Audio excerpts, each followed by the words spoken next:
ನಮ್ಮನೆ ಯುವರಾಣಿ ಹೇ ನಮ್ಮನೆ ಯುವರಾಣಿ. ಎಲ್ಲೋಗಿದ್ರಮ್ಮ? ಒಂದು ದೊಡ್ಡ ಜವಾಬ್ದಾರಿನ ಈ ಮನೆ ಸೊಸೆಗೆ ವಹಿಸ್ಬೇಕಾಗಿತ್ತಪ್ಪ. ಅದನ್ನ ಪೂರ್ತಿ ಮಾಡಿ ಬಂದೆ. ಜವಾಬ್ದಾರಿನ? ಯಾವ ಜವಾಬ್ದಾರಿ? ಈ ಮನೆ ಜವಾಬ್ದಾರಿ, ಈ ಮನೆನ ನಡೆಸ್ಕೊಂಡು ಹೋಗೋ ಜವಾಬ್ದಾರಿನಪ್ಪ. ಅರ್ಥ ಆಗ್ಲಿಲ್ಲ.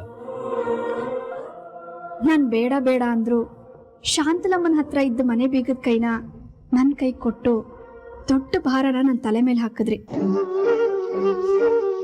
ನಾನಿವತ್ತು ಅದನ್ನ ಹಲ್ಲೆ ಮುಂದೆ ಕೊಟ್ಟು ನನ್ನ ಭಾರನ ಕಮ್ಮಿ ಮಾಡ್ಕೊಂಡಪ್ಪ.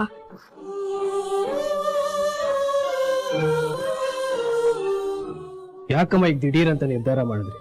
ಅಷ್ಟಕ್ಕೂ ಇಷ್ಟು ಅರ್ಜೆಂಟ್ ಏನಿತ್ತು? ನಿಜ ಹೇಳ್ತಾ ಇದ್ದೀನಿ, ತಲೆ ಮೇಲಿನ ದೊಡ್ಡ ಭಾರ ಕಳೆದೋಯ್ತು. ಈಗ ಮನ್ಸಿಗೆ ಹಗುರ ಅನಿಸ್ತಾ ಇದೆ. ಸರಿ ಸರಿ. ಅಲ್ಲ ಅಮ್ಮ, ಮಾತ್ರೆ ತಗೊಳ್ದೆ ಹಾಗೆ ಹೋಗ್ಬಿಟ್ಟಿದ್ಯಲ್ಲ, ಮೊದ್ಲು ಮಾತ್ರೆ ತಗೋ. ಬೇಡಮ್ಮ, ತಗೋಬೇಡಿ.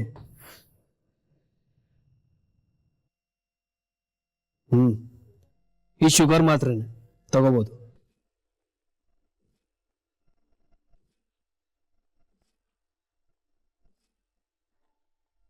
ಯಾಕೋ ನೀ ನನ್ ಮೇಲೆ ಡೌಟಾ?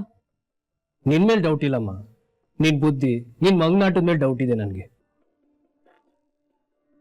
ಶುಗರ್ ಮಾತ್ರೆ ಅಂತ BP ಮಾತ್ರೆನೋ ತಲೆನೋವು ಮಾತ್ರನ ಕೊಟ್ರೆ ಏನ್ ಮಾಡೋದು?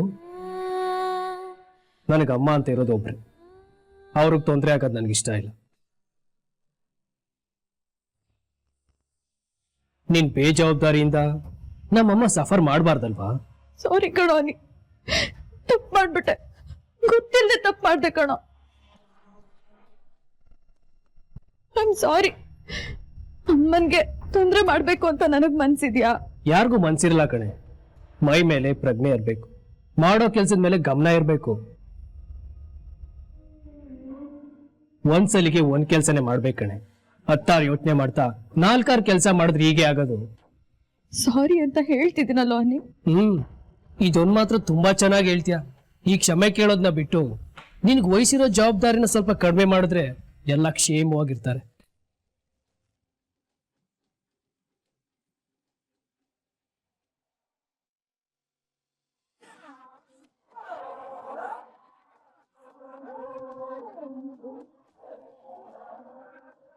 ನಾನ್ ಯಾವಾಗ ಸಕ್ಕರೆ ಹಾಕ್ದೆ? ಅಲ್ಲಿ ಅಕ್ಕನ ಮೇಲಿನ ಕೋಪಕ್ಕೋಸ್ಕರ ನಾನು ಏನ್ ಮಾಡ್ತಿದ್ದೀನಿ ಅನ್ನೋದು ನನಗೆ ನೆನಪಾಗ್ತಿಲ್ವಾ ಹೇಗೆ? ನಾನು ಯಾವಾಗ ಸಕ್ಕರೆ ಹಾಕ್ದೆ? ಗಾಡ್, ಮೀರಾ ಮೀರಾ, ನಿನ್ನ ನೀನೇ ಮರಿತಿದ್ಯಾ ಅನ್ಸುತ್ತೆ ಕಣ. ಕೋಪಕ್ಕೆ ತುತ್ತಾಗಿ ನೀನ್ ಏನ್ ಮಾಡ್ತಿದ್ಯಾ ಅನ್ನೋ ಪ್ರಜ್ಞೆನೇ ನಿನ್ಗಿಲ್ಲ ಈಗ. ಇದಕ್ಕೆಲ್ಲ ಕಾರಣ ನಿನ್ ಬೇಜವಾಬ್ದಾರಿತನ. ಛೆ, ಅದ್ ಯಾವ ಗಮನದಲ್ಲಿ ಅದೇನ್ ಹಾಕ್ಬಿಟ್ನೋ.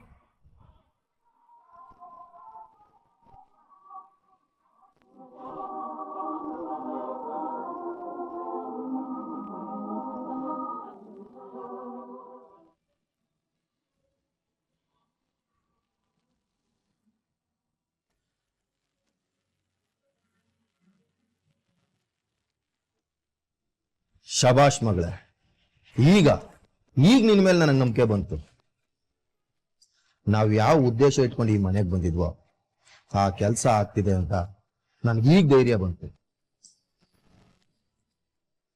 ಒಳ್ಳೆ ಕೆಲಸ ಮಾಡಿದೆ.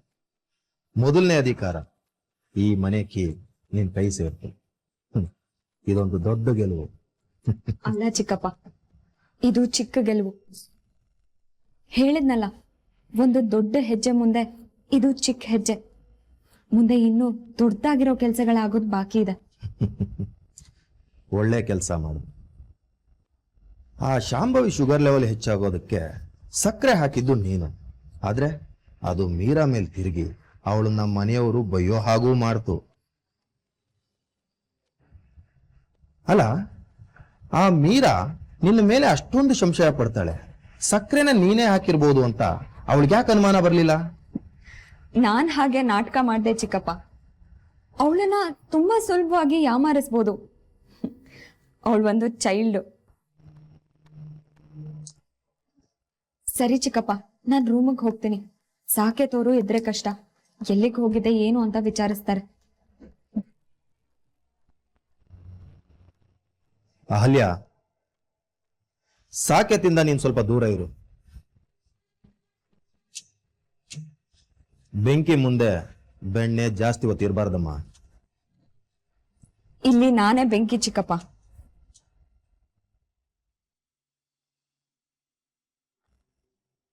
ಇವತ್ತು ನನ್ ಪಾಲಿಗೆ ಹಬ್ಬ, ನನ್ ಮೊದಲನೇ ವಿಜಯೋತ್ಸವ. ನಾನು ಈ ಮನೆಗೆ ಬಂದಿದ್ದ ಉದ್ದೇಶದ ಮೊದಲನೇ ಗೆಲುವು.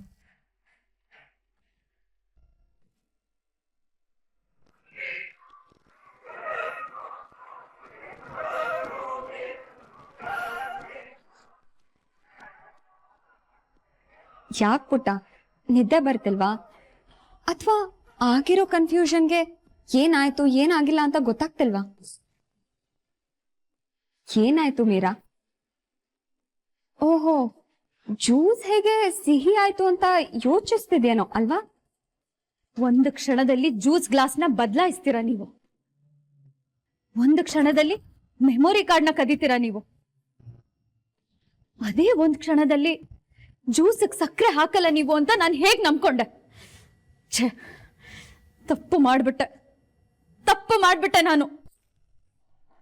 ಈ ಬೇವನ್ ಮರನೇ ನಮ್ಮಮ್ಮ ಕುಡಿಯೋ ಜ್ಯೂಸಿಗೆ ಸಕ್ಕರೆ ಹಾಕ್ತು ಅನ್ನೋದು ನನಗೆ ಗೊತ್ತಾಗ್ಲಿಲ್ಲ. ಒಂದ್ ಸೆಕೆಂಡ್, ಮತ್ತೊಂದ್ ತಪ್ಪು ಮಾಡ್ದೆ. ಇವ್ರಿಗೆ ಕಹಿನೂ ಕೊಡ್ದೆ, ನೋವು ಕೊಡ್ದೆ, ನನ್ ಗುರಿನ ಹೇಗೆ ಈಡೇರಿಸ್ಕೊಳ್ಳೋದು ಅಂತ. ನೀನೇ ಬೇವು ಬೆಲ್ಲ ಕೊಡ್ಬೇಕಾದ್ರೆ ಹೇಳಿದ್ಯಲ್ಲ, ನಾವು ಬೇವನ್ನ ಕೊಡಲ್ಲ, ಬರೀ ಬೆಲ್ಲನ ಮಾತ್ರ ಕೊಡ್ತೀವಿ, ನಾವು ಬರೀ ಸಿಹಿನ ಮಾತ್ರ ಹಂಚ್ತೀವಿ ಅಂತ. ಅದಕ್ಕೆ ನಿಮ್ಮಮ್ಮಂಗೆ ಸ್ವಲ್ಪ ಜಾಸ್ತಿ ಸಿಹಿನ ಕೊಡ್ಬೇಕು ಅಂತ ಅನ್ನಿಸ್ತು, ಕೊಟ್ಟೆ. ನನಗೇನ್ ಗೊತ್ತು ಶುಗರ್ ಲೆವೆಲ್ ಜಾಸ್ತಿ ಆಗಿ ನಿಮ್ಮಮ್ಮ ತಲೆ ಸುತ್ತ ಬೀಳ್ತಾರೆ ಅಂತ.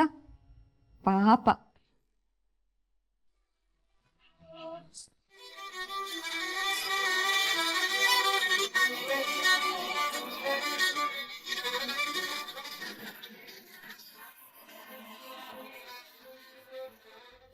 ಲೇ ಅಮ್ಮು, ನಿನ್ ಜೊತೆ ಸ್ವಲ್ಪ ಮಾತಾಡ್ಬೇಕು ಕಣೆ.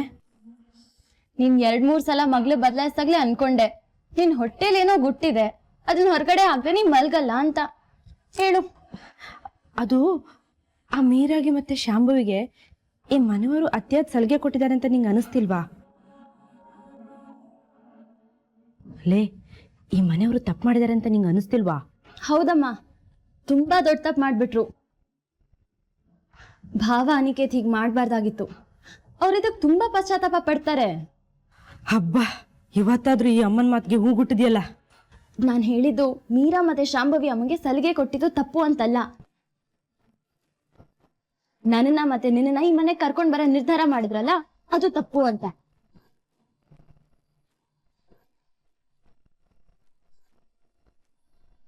ಅದಕ್ಕೆ ಅವರು ತುಂಬಾ ಪಶ್ಚಾತ್ತಾಪ ಪಡ್ತಾರೆ ಅಂದೆ. ಯಾರ್ಯಾರನ್ನ ಎಲ್ಲೆಲ್ಲಿ ಇಡ್ಬೇಕೋ ಅಲ್ಲಲ್ಲೇ ಇಟ್ಟಿದ್ರೆ ಚೆನ್ನಾಗಿರುತ್ತೆ. ನಮ್ಮಂತವ್ರನ್ನ ಇಂಥ ಐಷಾರಾಮಿ ಜಾಗ ಕರ್ಕೊಂಡ್ ಬಂದ್ರಲ್ಲ, ಅದೇ ಅವ್ರ ತಪ್ಪು. ಸುಮ್ನೆ ಮಲ್ಕೊಳಮ್ಮ. ಈ ವಿಷಯನ ನನ್ ಮುಂದೆ ಹೇಳ್ದಂಗೆ ಬೇರೆ ಯಾರಿಗಾರು ಹೇಳ್ಬಿಟ್ಯಾ?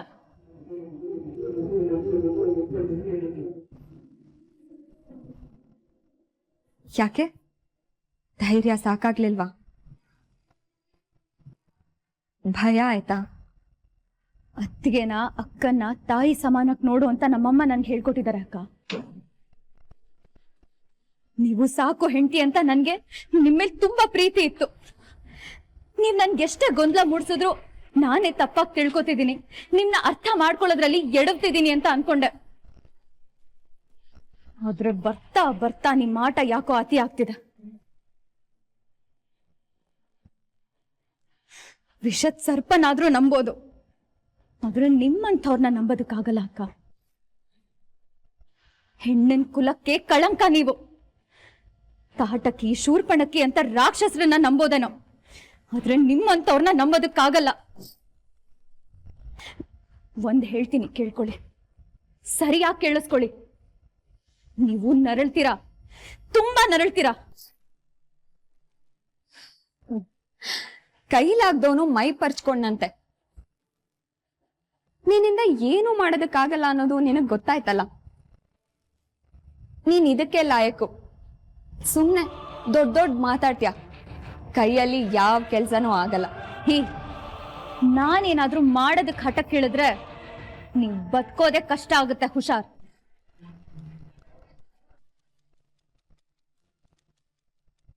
ನಿಮ್ಮನ್ನ ಶಾಂತಲಮ್ಮನ್ ಪ್ರತಿರೂಪ ಅನ್ಕೊಂಡಿದ್ದಾರೆ. ಅವ್ರ ಹೃದಯ ಒಡಿಬಾರ್ದು ಅನ್ನೋ ಒಂದೇ ಕಾರಣಕ್ಕೆ ನಾನ್ ಸುಮ್ನೆ ಇರೋದು. ಇಲ್ಲ ಅಂದ್ರೆ ಇಷ್ಟೊತ್ತಲ್ಲಿ ನಿಮ್ ಸ್ಥಾನ ಮಾನ ಏನು ಅನ್ನೋದನ್ನ ನಾನ್ ನಿಮ್ಗೆ ಅರ್ಥ ಮಾಡಿಸ್ತಿದ್ದೆ. ನೀನಿನ್ನೂ ಚೈಲ್ಡು. ನಿನ್ನಿಂದ ಬರೀ ಇಂಥ ಸಿನಿಮಾ ಡೈಲಾಗ್ಗಳನ್ನ ಹೊಡೆಯೋದಕ್ಕಷ್ಟೇ ಸಾಧ್ಯ. ನೀನ್ ಮಾತಾಡ್ತೀಯ, ಆದ್ರೆ ಕೆಲ್ಸ ಮಾಡಲ್ಲ. ನಾನು ಮಾತಾಡಲ್ಲ, ಕೆಲ್ಸ ಮಾಡಿ ತೋರಿಸ್ತೀನಿ. ಅದಕ್ಕೆ ಮನೆ ಮಗಳು ಅಂತ ತಲೆ ಮೇಲೆ ಹೊತ್ಕೊಂಡು ಮೆರೆಸ್ತಿದ್ದ ಜನರೆಲ್ಲ ನೀನು ಬುದ್ಧಿ ಇಲ್ದಿರೋಳು, ದುಡುಕ್ ಸ್ವಭಾವದವಳು, ತರ್ಲೆ ಕೆಲ್ಸಕ್ಕೆ ಬಾರ್ದವಳು, ಅನವಶ್ಯಕವಾಗಿ ಸಮಸ್ಯೆಗಳನ್ನ ಸೃಷ್ಟಿ ಮಾಡೋಳು ಅಂತ ನಂಬ್ಕೊಳ್ಳೋ ಹಾಗೆ ಮಾಡಿದ್ದು. ಹೌದು ಅಕ್ಕ, ನಾನು ಹಾಗೆ ನಡ್ಕೊಂಡೆ. ಆದ್ರೆ ಇನ್ ಮುಂದೆ ನಿಮಗ ಆ ಮೀರಾ ಸಿಗಲ್ಲ. ಅಸ್ಲಿ ಮೀರಾನ ನೋಡ್ತೀರಾ. ಓಹೋ, ನಿನ್ಗೂ ಅಸಲಿ ನಕಲಿ ಎರಡು ಮುಖ ಇದೆಯಾ? ನಿಮ್ಮಂಥ ಕೆಟ್ಟ ಗುಣದ ಮುಖ ನನಗಿಲ್ಲ, ನಿಮ್ಮಂತವ್ರಿಗೆ ಎದುರಾಗೋ ಅಂತ ಮುಖ. ಅಯ್ಯೋ, ಅರ್ಥವಿಲ್ಲದೆ ನಿನ್ ಜೊತೆ ಮಾತಾಡ್ಕೊಂಡು ಟೈಮ್ ವೇಸ್ಟ್ ಮಾಡ್ತಿದ್ದೀನಿ.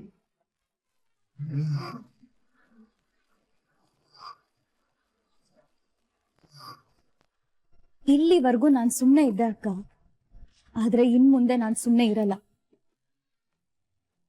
ಯಾವಾಗ ನೀವು ನಮ್ಮನೆಯವ್ರ ಜೀವದ ಜೊತೆ ಆಟ ಆಡೋದಕ್ ಶುರು ಮಾಡಿದ್ರೋ ಅವಾಗ್ಲೆ ನಿಮ್ಮೇಲೆ ನೀವೇ ಕಲ್ಲು ಹಾಕೊಂಡ್ಬಿಟ್ರಿ. ಇನ್ಮೇಲೆ ನಾನ್ ನಿಮ್ನ ಆಟ ಆಡಿಸ್ತೀನಿ. ನೀವ್ ಈ ಮನೇಲಿ ಪ್ರತಿ ಕ್ಷಣ ನರಳೋ ಹಾಗೆ ಮಾಡದೆ ಹೋದ್ರೆ ನಾನ್ ಮೀರಾನೇ ಅಲ್ಲ.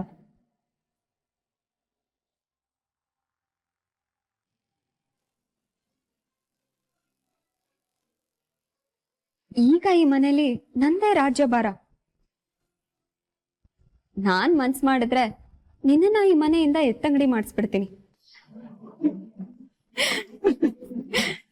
ಕನಸು ಕಾಣ್ಬೇಡಿ ಅಕ್ಕ, ಅದು ಈ ಜನ್ಮದಲ್ಲಿ ಸಾಧ್ಯ ಇಲ್ಲ.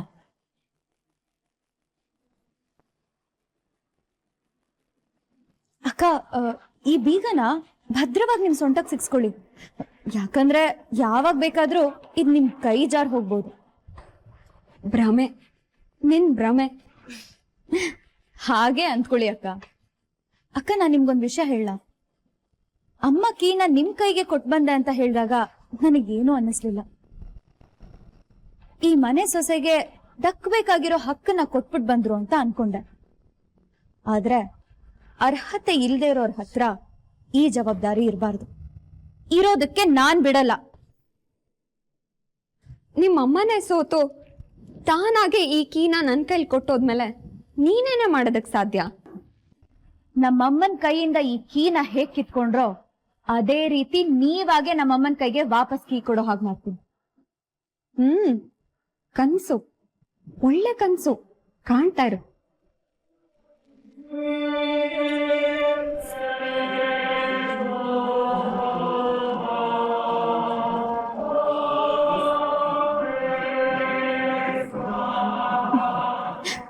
ಅಷ್ಟೊಂದು ನಂಬಿಕೆ ಇದೆಯಾ ನಿಮ್ ಮೇಲೆ? 2 ದಿನ, 2 ದಿನದಲ್ಲಿ ಈ ಬೀಗದ ಕೈ ಯಾರ್ ಕೈಗೆ ಸೇರ್ಬೇಕೋ ಅವ್ರ ಕೈಗೆ ಸೇರುತ್ತೆ. ಏನ್ ಚಾಲೆಂಜ್ ಮಾಡ್ತಿದ್ಯಾ? ಚಾಲೆಂಜ್ ಅಂತಾನೆ ಅನ್ಕೊಳ್ಳಿ. 2 ದಿನ, ಓನ್ಲಿ 48 hours ನೀವ್ ಈ ಮನೆಯಲ್ಲಿ ಯಜಮಾನಿಯಾಗಿ ಮೆರೆಯೋದಕ್ಕಾಗೋದು. ಅದಾದ್ಮೇಲೆ ಇದು ನಿಮ್ ಹತ್ರ ಇರಲ್ಲ. ನೋಡೋಣ ಹಾಗಾದ್ರೆ. ಚಾಲೆಂಜ್ ಕಣೆ. ಚಾಲೆಂಜ್.